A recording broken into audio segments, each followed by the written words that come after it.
Greetings, CHS families. This is Coach Jeremy Wintercheck with a brief tutorial about finding weekly logistics.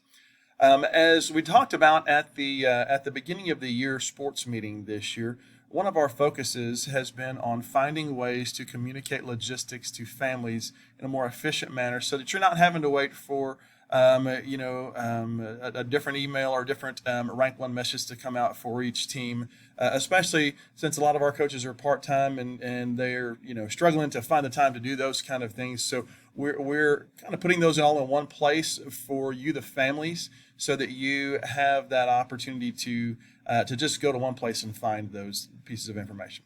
So we're placing those actually on the TWICA page. All right. So when you get your weekly link to This Week in Kingdom Athletics, it'll take you to this page, which y'all are probably familiar with.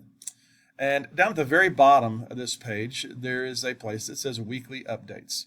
Now, this is the section that you'll find all your weekly logistics, and we're having coaches fill these out so that you have that information at one place that you can locate it.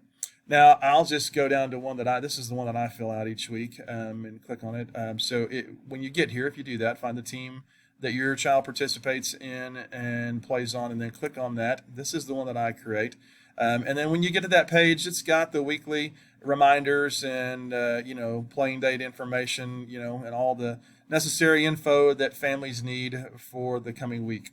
We try to have these done by Friday afternoon and then sent out sometime over the weekend. And so anyway, that way you've got all that information for the coming week to make your plans. So anyway, thanks again. We hope to see each of you out at one of our athletic events sometime in the near future. Thanks and God bless.